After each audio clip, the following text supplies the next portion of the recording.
Morning, Cover on Zoom. Can you hear me? Yeah. Got a thumbs up. Good.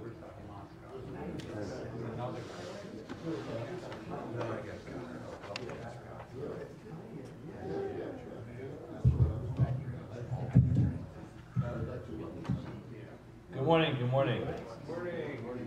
We begin today's daf Lamed Vav 36 from second Bava. Basra. We begin by thanking all of our sponsors. We thank Daniel, Batsheva, Pavlo, Chashmonim, Israel for sponsoring all the shiurim and all the drashas of the month of Tammuz in the memory of the father of Shlomo Shlomo ben Yehuda Aryeh of Philadelphia in his first yahrzeit. The family should have an nechama and the neshama should have an aliyah to Gan Eden. We also dedicate our learning, as we do all the time, to the fallen, those who have fallen in battle.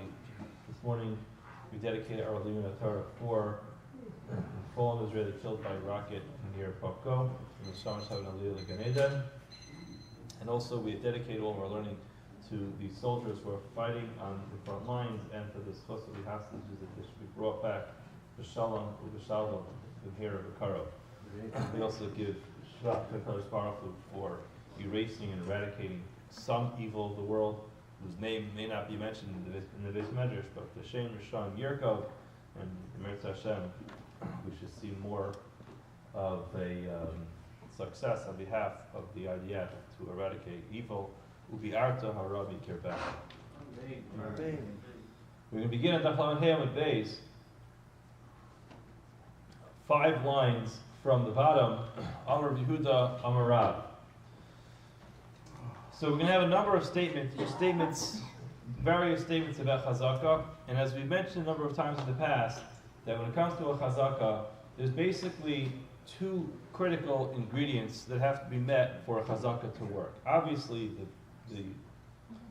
the bread and butter of a chazaka is that a person is inside of a field or a particular property for 3 years. But that chazaka needs to be, number one, a chazaka without any protests. In other words, the original owner can't come by and protest or make some type of claim of objection to this person's ownership. That's what qualifies the chazaka.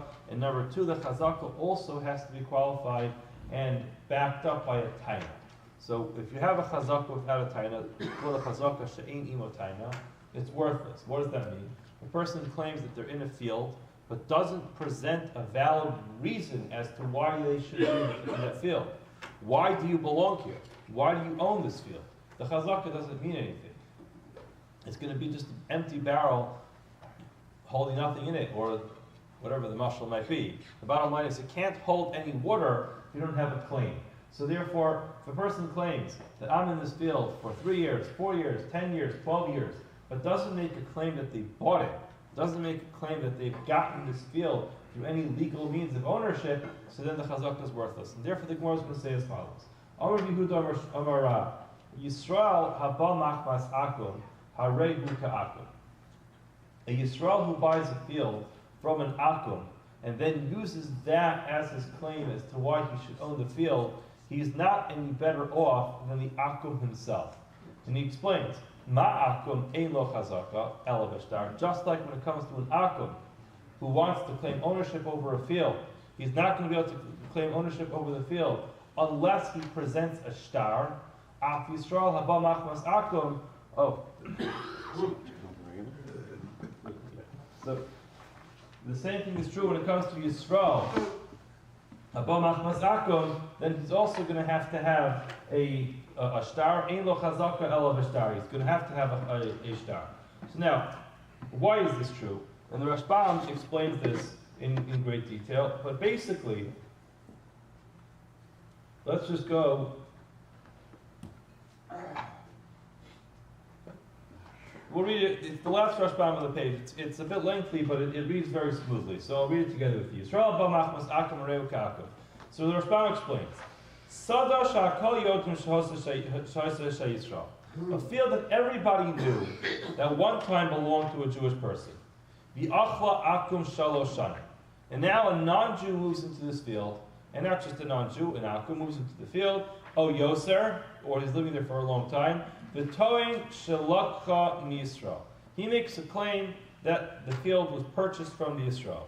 Now, the Azal Yisrael, so now a third person comes along. Just remember, you have Reuven, who's the original Yisrael who owns the field.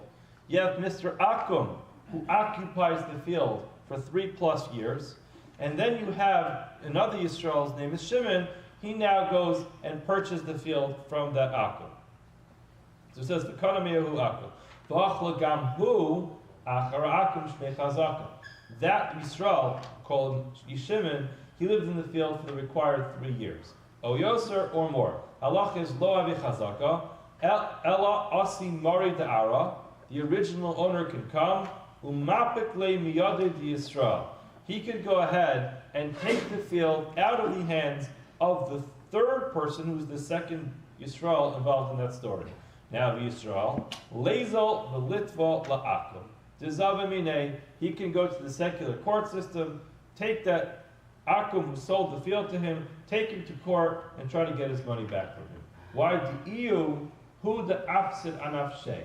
This Yisrael, Shimon, who bought the field, he's the one who caused himself his own loss. Why do lo have leila mizbad ar di Yisrael me Akum ad the leila have li shtar zavini the zavat law mi Yisrael. He should not have purchased this field from the Akum until the Akum can substantiate that he legally and rightfully bought the field from Reuven. The fact that he didn't do that is his own problem and now his own loss. He loses out now because he didn't get that verification that he bought it. And he explains, like we say,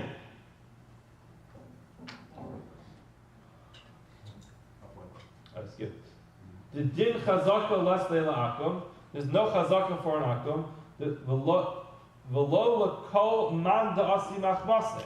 And nobody comes through the power of the akum has that chazaka. Why?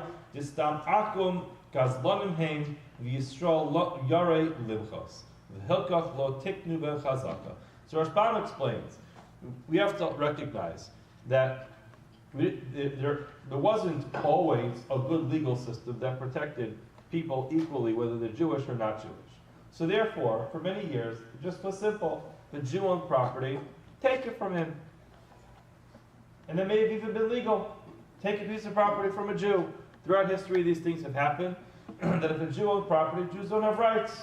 So therefore, the Akum had the ability to just take the property from the Jew. Now what's the Jew going to do? Go ahead and protest? He's going to raise an objection, get off of my field. It can cost him his life. And therefore, it was known that an Akum didn't have the ability to establish ownership over a field by virtue of the fact that he was there for 3 years and the Jew did not object. And therefore, that doesn't show us any ownership on behalf of the Akum. So if Yisrael goes ahead and carelessly buys this piece of property from the Akum and has no verification that this Akum actually bought the field from the Yisrael, so essentially he's coming to us with a claim with a massive hole in it. He says, I bought the field from the Akum. Now hold on a second. Can you prove that the Akum owned the field? Well, he was living there for 3 years. Well, Akum doesn't get a chazaka by virtue of the fact that he lived there for 3 years, because it was commonplace for an Akum to just confiscate a field from a Jewish person and move in. The fact that he's there for 3 years without any objection or protest on behalf of the Jewish original owner means nothing. He only didn't protest because he wanted to save his life. And therefore, the chazaka that the Akum had there is worthless. And when the subsequent Yisrael goes ahead and purchases the field from the Akum and lives there for 3 years, maybe he lived there for 3 years uncontested, but he has no claim. His claim is, I bought it from the Akum. But purchasing a field from an Akum does not actually establish ownership of the field, and therefore, as the Rashbam will continue explaining, this would be a typical chazaka, she'eni otaina. It's a chazaka that is not substantiated by a valid claim of ownership.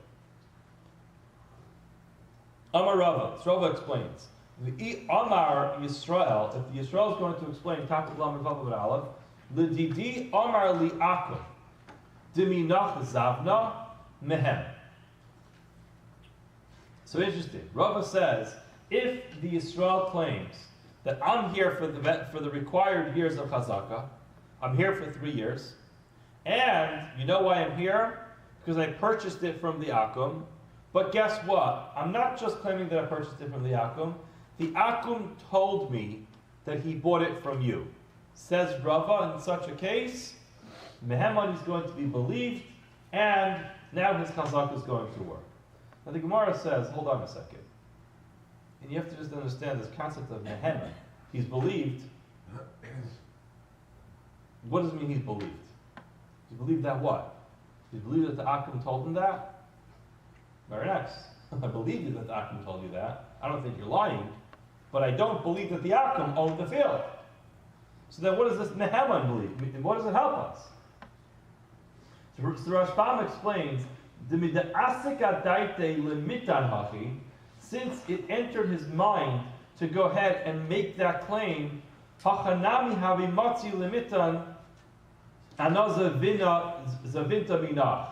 other words, says the Rashbam, he could have just said, I know that he got the field, he bought it from you, and therefore this Yisrael could have just said, I'm here for 3 years and I bought the field from you, just deleting the information that there was an Akum in the middle. The problem is, the Gemara says, Mi'ika midi, is there ever a circumstance, the ilu Akum amar, the Akum himself would stand before us in this basin and say something, Lo Meheman, we won't believe the word that comes out of his mouth. Ilu amar Yisrael, Mishmei Akum, Meheman. Oh, all of a sudden, Pitom, you're quoting the Akum. Oh, he told me he bought it from you. And all of a sudden, basically, ooh, all right, you told me he said so. It must be true. It makes no sense. If the Akum himself was standing before us, testifying that he bought the field from the original Yisrael, Uving, we're going to say, I'm sorry, we don't believe you. There's a pretty bad track record over here of Akum stealing property from Yisrael. So therefore, we're not going to believe you. But if the Yisrael, the subsequent Yisrael, quotes the Akum, all of a sudden we're going to believe him. That makes no sense. So, Mi'ika midi, ilu Akum amar, lo meheman, the ilu amar Yisrael, mishmei de Akum, meheman. Is there ever a circumstance where if the Akum himself says something, we won't believe a word that comes out of his mouth, but if Yisrael quotes the Akum, all of a sudden we're going to start believing him? Doesn't make sense. El Amar Rava, the Gemara says it must be, Rava had an entirely different intention in mind. He Amar Yisrael, Kami Didi Zavna Akum Minach, V'Zavna Nehali Meheman. So he has to say this whole long line, which basically is, the Yisrael says, it was in front of me, I bear witness to the fact that the Akum purchased the field appropriately and legally from the original Yisrael. And then I bought the field from that Akum. In such a case, we'll take the word of this Machzik and we'll actually believe him. In other words, in such a case, it makes sense. The Yisrael is saying, so let's just play out the case. A guy goes over to Yisrael, the Marikama, Ruvain, goes over to Yisrael, to the second Yisrael, to Shimon, and says to him, Shimon, my boss, Ara, what are you doing in this land?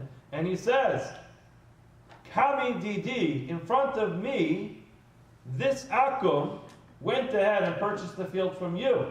And I bought the field from him, and I was here for the Shnei Chazak, for the requisite 3 years that are needed to be able to establish a Chazaka. In such a case, we're going to believe him that the Akum actually legally bought the field. The Gemara explains why. Migu di'ibai amarle anaza bintaminach. He could have just deleted that whole piece of information in the middle and said, Reuven, I know you own this field. I remember you own this field, but I also know that you sold it to me, and I'm here for the required years of Chazaka. So now, if he was lying about anything that he's saying, he would have just said that. That's the easiest, cleanest, most simple, and believable lie. He can simply say, I'm here for the required years of Chazaka. I know you sold the field because I was the guy who bought it from you. Now, he didn't say that. You know why he didn't say that? Because he's telling the truth when he's saying that I bear witness to the fact that you sold the field legally and appropriate for full value to this Akum, and the Akum was a rightful owner over the field, and therefore I have the ability to purchase this field or this home from the Akum who was in the middle. Okay, therefore he has his required chazaka, and in addition to the chazaka, he also has a taina, a valid claim. Okay, the Gemara goes on. Amar Yehuda, Hayman denokit magla v'tovila. We actually learned this Gemara in Daf Lamed Gimel. A person who's holding a magla, a sickle, v'tovila, is this rope, climbing rope, and he needs in order to get up. It's interesting. The Rashbam just writes over here, Kvar Pishas Lala. I explained this one earlier. Now, you would have thought that the Rashbam wrote extensively on this beforehand. They want to write it again. But this is one of those cases the Rashbam previously didn't write so much. He just explained what happened over here. But in Daf Lamed Gimel, we saw this Gemara already, which is a person who's holding onto a sickle and this rope. V'amar Ezel Igzra L'Dikla L'Planya D'Zavinti Minei. I'm going into your field to cut down all these dates that grew on your tree. Halach is Meheman. He's believed. We don't require him to come up with a shtar, with any type of document or a contract that he actually purchased it. Why? Because lo chatzis inish the migzor dikla delav delay. A person, normal person, will not have the chutzpah to just walk into someone else's field and start harvesting their fruits. It's just not a normal thing to do. Normal people don't do that unless they have the legal right to do that. So again, this requires that the person be normal. But again, that's the idea of the Gemara, is that we take normal behavior into account. It's not normal for a person to have the audacity to walk into someone else's field. You know, imagine in today's time, a guy shows up like what are those things called? Like a cherry picker. He was driving in one of those United rental things. So it's driving in someone's yard. You know, excuse me, putting cones down, setting up a whole whole net on the bottom to capture the dates. Because I'm here to cut down the fruits. You don't do that in someone else's field unless you actually have the rights to be there. If you don't have the rights to be there, normal people don't do that. If a person might pick something off, by mistake, and eat it, all right, we understand that sometimes people make that kind of mistake. But the chutzpah to go into someone's field full of equipment and start harvesting their fruits, that's just not a normal thing to do unless you actually have permission for it, and we consider that to be enough of a chazaka that you're telling the truth. Next. V'amar Yehuda, Hayman da'achzik miguda da'arudi ulebar lo have chazaka. A person who made a chazaka outside of the fence, where there are wild animals, it's not a chazaka. There's two ways of understanding this, but we'll go with the Rashbam. Rashbam explains as follows. There's a part of a field where we'll see it inside just quickly. You have these wild animals that come and eat what grows on the edges of the field. People make walls and they fence off their field. They leave a little bit of their own private property outside of the wall. On fields that are close to the forest. They will throw like leftover seeds over there. So it grows from those seeds, the wild animals of the field come and they eat it up. So now, the Einon Nechnasos B'Sadon. They can't get into the field because there's a fence. Now, the Imba Adam, the Hichzik Ba'oso Karka, if a random other person moves in to that little strip of karka outside of the field, chutz together, ain't a chazaka. It's not a chazaka, and the Rashbam explains, the Yachalomar kiven the kol mad zarabu karka arudi achli. The Gemara explains this as well. You just see it inside. My time mema amar kol zara nami arude achli le.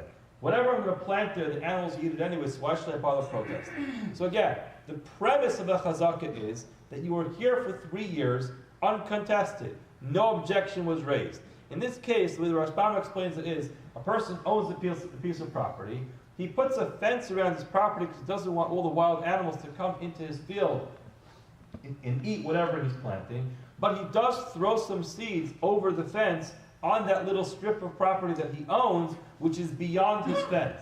Now, if some person decided to just move in to that piece of property, I don't know, maybe a homeless guy decided, hey, listen, there's a piece of property over here, it's on the outside of a fence, it's not in the forest yet, it's nice and quiet, guess what, there's also things that are growing over here. Person moves in, Person cannot establish a chazaka on the piece of property because the fact that nobody complained about your existence on the piece of property is not indicative of the fact that you're a legitimate owner.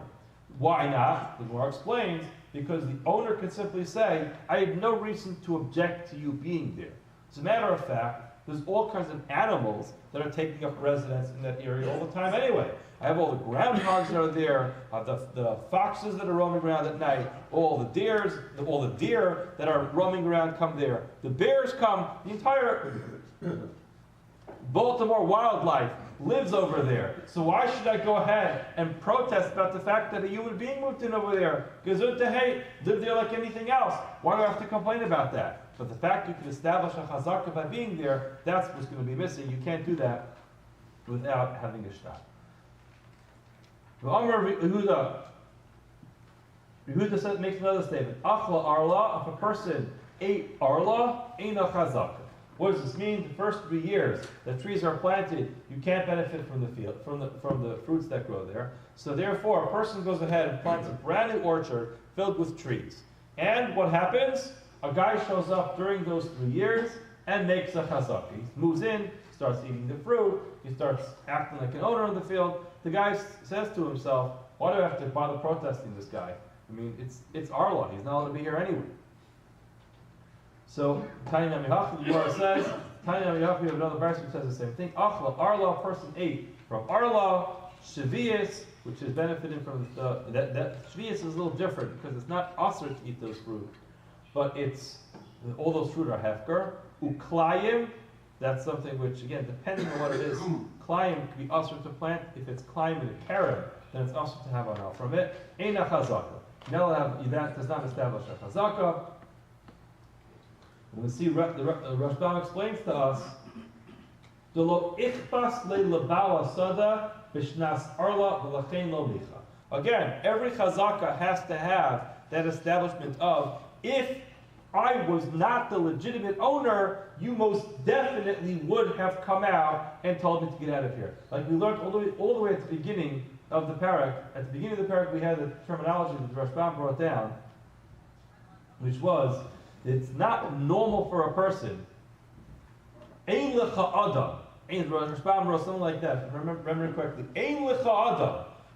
There's no person in the world who sees another moving to his field for extended periods of time and is quiet. But guess what?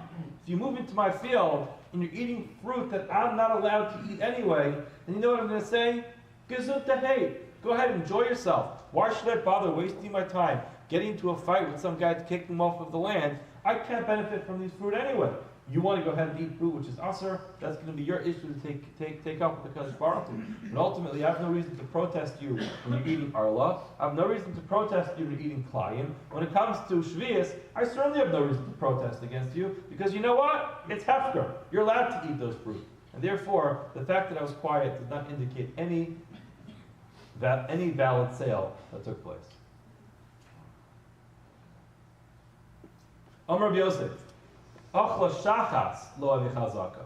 If a person ate a full chazaka of shachas, it's not either a chazaka. What's shachas? So shachas is similar, or maybe even the exact same thing as aspasta. We mentioned this a number of times throughout the Masechta, which is pre-ripe grain that's cut down. They generally use it for animal fodder. So if a person goes ahead and moves into a field, and during those, again, Rashbam explains, Shalohimtin ad shetigdal atavua, he didn't wait until the grain completely grew till it was ripe. Ella gimel shanim katra kishehi shachas. For 3 full years, this person harvested everything prematurely. Umachila behemta. He fed it to his animals, says Rashbam. Eina chazaka. That's not a chazaka. Why? The shamet va'achil. We saw this expression earlier in this parak, which is he's not eating he's not. Achil in this case is not the right terminology, but achil is used often in this parak to explain you've used it. In other words, you haven't used it appropriately. It's been like a very type of like a flippant type of use, not really using it properly. So in such a case, the person says, "Why do I have to bother going ahead and protesting against this guy? Because he's not using it properly." Again, Rashbam explains, "Lefikach lo chashash zel limchos bo, sheish raglayim ledavar, sheyarei kula hachzik kishar bnei adam, lefish begezel yareba." Says Rashbam, the fact that you actually use this field, instead of waiting for the grain to get ripe, and harvesting it like a normal person, and then turning it into regular grain and flour, and using it to bake bread, you always cut it off prematurely. You know why? Because you're living on edge. You're always running away. You always want to make sure that you get whatever you can from it, so therefore you cut it down prematurely and use it as animal feed. That's not something which I have to bother going ahead and protesting, because your entire existence in the field existed in a way which indicated that you were a thief. Next, Amarava. V'ibet Savor b'Mechuza, if this person happens to live in this place called Savor Mechuza, if this person would have been located in Savor Mechuza, then it is a chazaka. Why? Because apparently over there it was very normal for people to have lots of animals. The Rashbam tells us, the people there were wealthy, they had a lot of animals. And therefore they actually did harvest entire fields every single year just to be able to create enough animal feed to sustain their animals. Amar Nachman. Tapticha lo havi chazaka. Certain kind of field called tapticha. Again, Rashbam explained it is a very low quality type of land.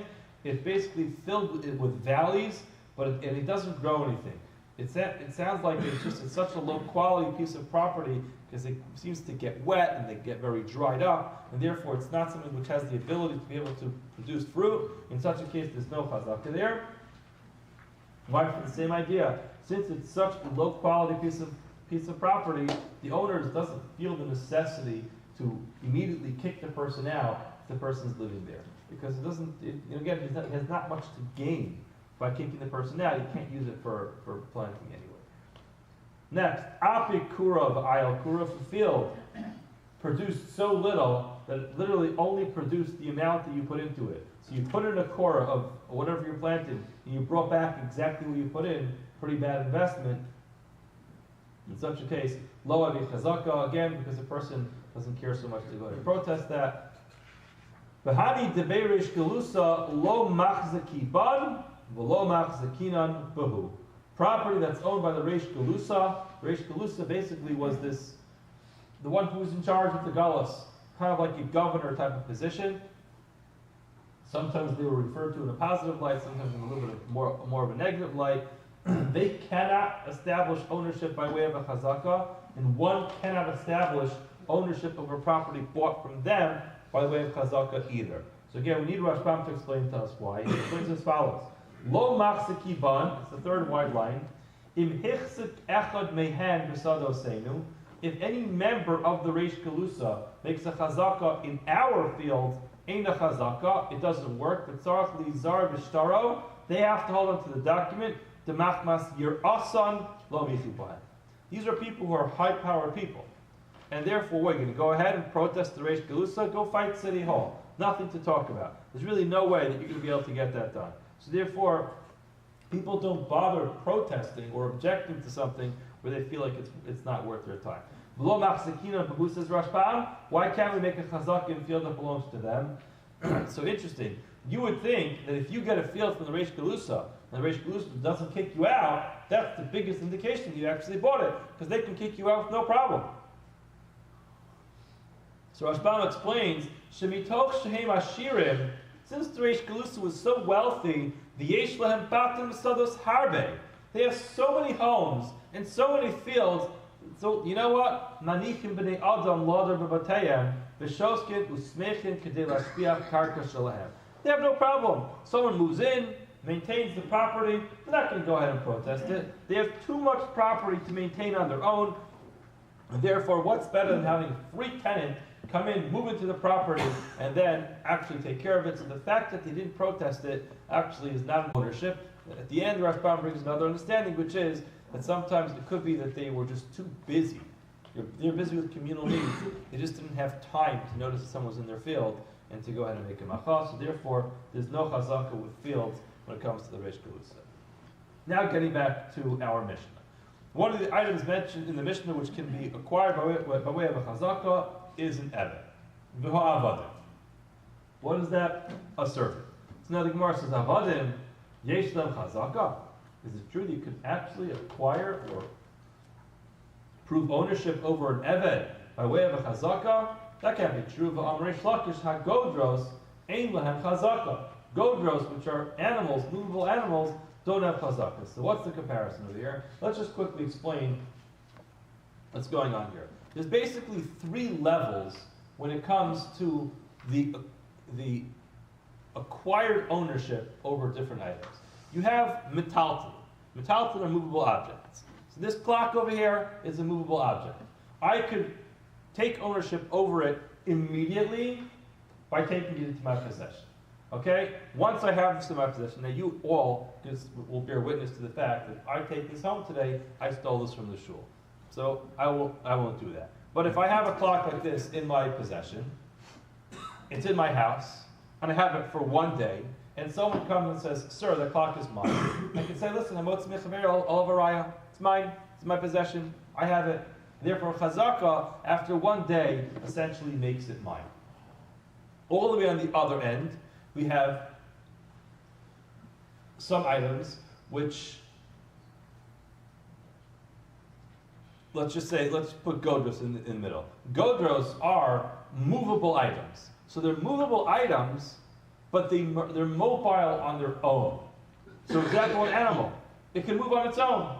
So it's metalton, I could pick up an animal and carry it home, but the animal also has the ability to walk into my backyard or to walk into my house.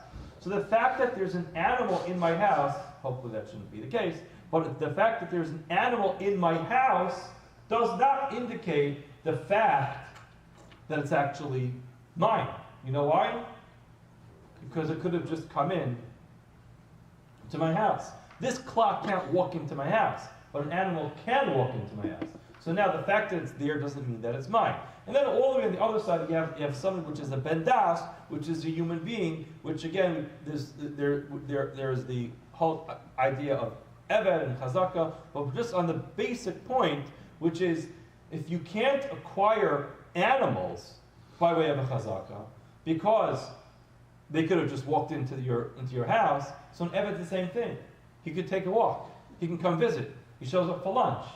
That doesn't indicate that it's mine. So therefore, Richter says, Hagodros Eilam Chazaka, mobile, movable objects such as, or animals, which can move, which definitely would include an eved as well, Eilam Chazaka. So Marava, it's true. There's no Chazaka, but you're mixing up two things. Remember, at the beginning of this Masech, we talked about this Cheskas Raya, which is what we're talking about, which is a Chazaka, which is a proof that you actually bought something. And there's chazaka, which is a means by which you'll use to acquire something. So ein lahem chazaka la'alter. It's true. They don't have a chazaka right away by virtue of the fact that you have it in your property that you could say it's a chazaka that it's mine, or that I purchased it with a chazaka, or it's a chazaka that I would say I'm most mechaber of Aryeh. You do have a chazaka after 3 years. 3 years, this animal or this eved is in your possession and no one protested? Well, that's actually a pretty good indication that it's yours. You're right, the animal could have shut up for lunch. You're right, the eved could have come by. But ultimately, for 3 years, you expect someone to protest.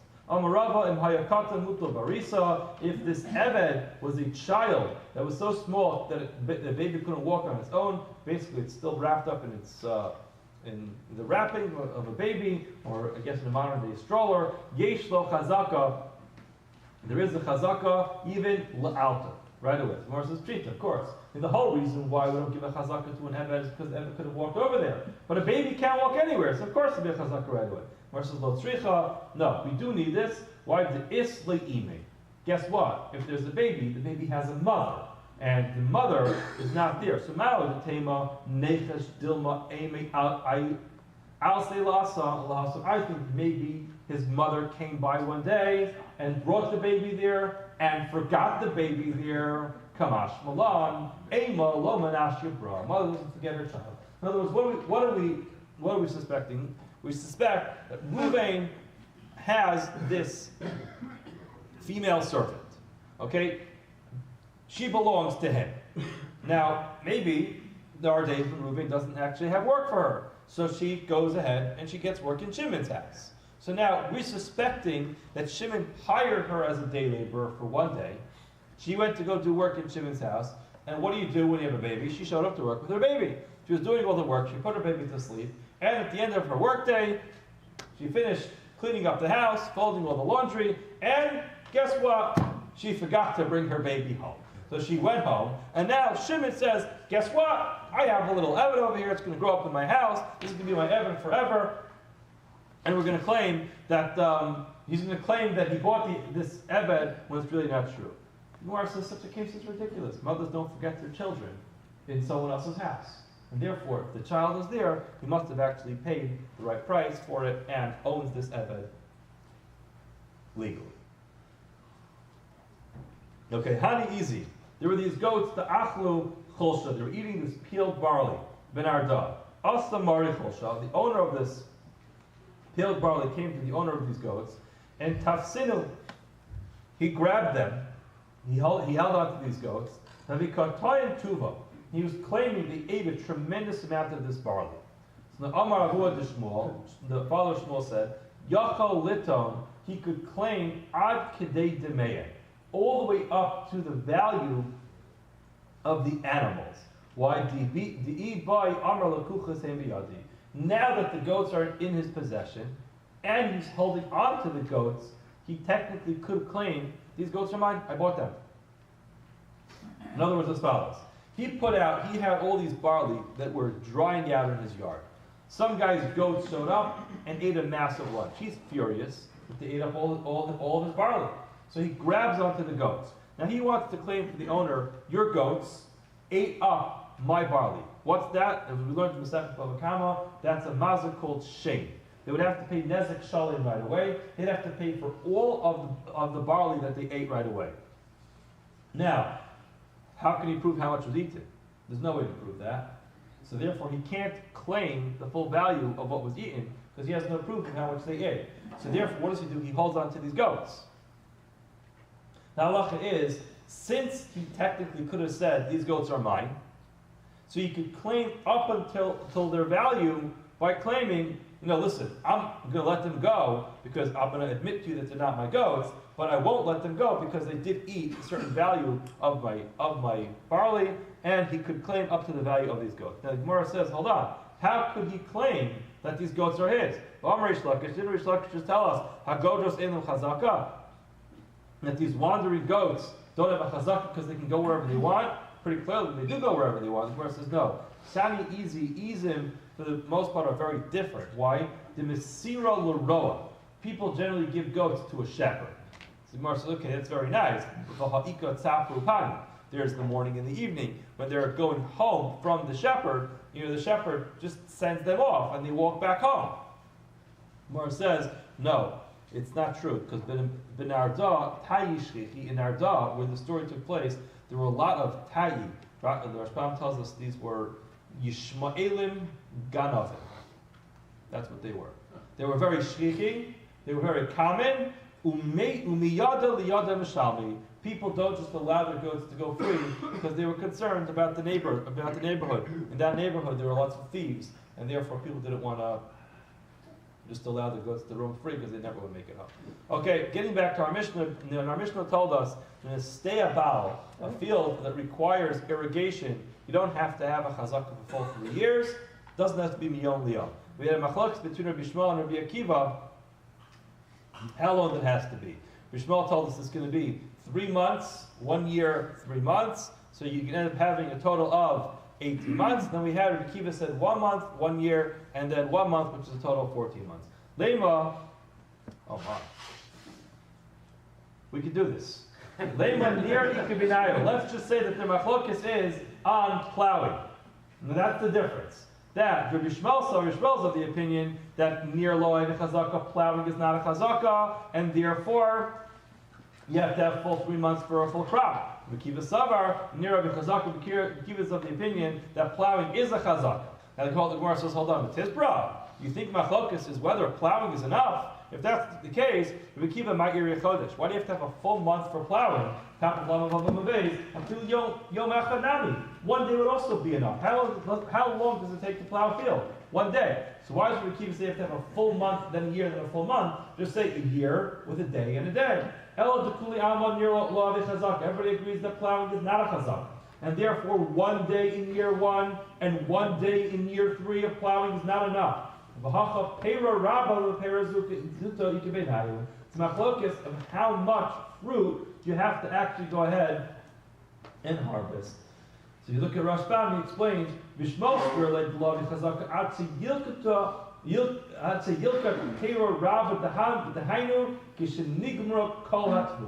have to allow a full harvest to go through, which takes three months, because different types of produce takes a different amount of time. Therefore, for everything to go, you have to have 3 months. Rikiva says you don't have to wait for everything to grow. As long as one thing grows in 1 month, that's enough. Tana Rabbanan. Once we mentioned plowing, Tana Rabbanan, near in a chazaka. Plowing, just plowing someone's field is not a chazaka. The Yesh Omrim, some say, Harei is a chazaka, it is a chazaka. Mar says, Man Yesh Omrim. Who is this Yesh Omrim that says that simply plowing someone's field is considered a chazaka? Amr Chista tells us from Achi, it's from Achi. The Tanya, for it says in a Brisa, Nora Shana, a person plowed the field for a year, Vizara Beis, and he planted for 2 years. Or Nora Beis, he planted for 2 years, Vizara Shana, and he planted for 1 year. So even in a case where 2 out of the 3 years were plowing, but the halacha is in a chazaka. It's not going to work, however. Bacha says, Harezu chazaka. It is a chazaka even if 2 of the years were only plowing. Amar Rashi explains, Sha'alis called Gedolei Adar. I asked all the Gedolei Adar, V'amruli, they told me near Harei Zechazaka. Plowing is a chazaka. Amar lei Rabbi Rav Nachman. Rabbi said to Rav Nachman, my Karavan Amar near Harei Chazaka. What is the logic behind the one who says that plowing is a good chazaka? Why? Because lo ovid inish the krivu le Aryeh b'shasik. Again, it's not normal for a person to watch someone else just enter his field with a full plowing equipment. The guy shows up with a tractor and everything else that he needs to plow, and he's just going to be silent. He'll be like, excuse me, sir, what's all the noise? What's going on over here? My time about Amr Nir Chazaka. What's the logic behind the one that says that plowing is not a chazaka? Because Neymar Amar, the guy says, call Shiva v'Shiva dekarvu la'ayobei. You want to go ahead and plow my field? As they say, Gezuk hay. Enjoy it. No problem. I'm happy for myself to spare the labor of going outside, schwitzing it up outside to try to plow the field. You go ahead and do it. I'm not going to have a problem. I'm not going to object to that. The people of Pumnara sent a question to Rav Nachman bar Chisda, and he said to him, Rabbi, please teach us. Is plowing the field considered to be a chazaka or not? Amr lahu, he said to them, so this is Rav Nachman bar Chisda saying to these people, Rav Acha, v'chol gedolei adar omar nir, amri nir have a chazaka. Rav Acha, as we just quoted, and all the Gedolei Adar say that near plowing is a chazaka, and therefore if you occupy the field by plowing it, it's a good chazaka. Amar Nachman bar Yitzchak responded and said to him, Rabusa lemiksha gavri, well, it makes you feel good to go ahead and just count all the people who say it's a chazaka. You forgot about Haravu Shmuel b'Bavel, Rabbi Shmuel Rabbi Kiva b'Eretz Yisrael, Amri near love chazaka. You have Rav and Shmuel and Shmuel and Rabbi Kiva all telling you that near plowing is not a good chazaka. So therefore, the fact that you were able to quote the Gedolei Adar and Rav Acha is not sufficient. Now, who are all these people? We know. Rishmo, Rabbi Kiva, Masnisa, Rishmo, and Rabbi Kiva from our Mishnah. They both said you have to have either a full 3 months in the previous year and a full 3 months in the last year, or a full month and in year 1 and a full month in year 2, in year 3. And both of those would agree that month or those 3 months is not just simply for plowing; it's for actually harvesting, for growing. So, and Rav, how do we know that Rav is of this opinion?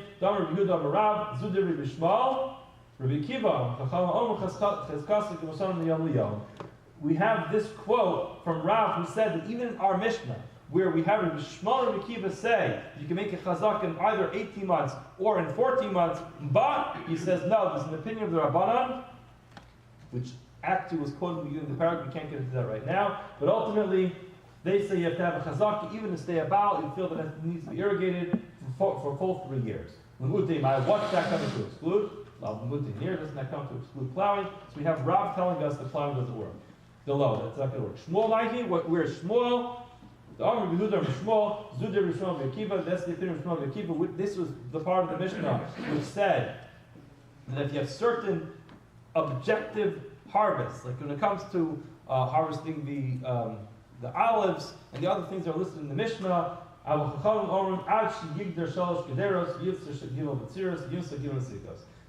not sufficient that you're going to just take in a certain amount of grapes or olives. You have to do it 3 times in order to establish a chazaka. Maybe now is the difference between them.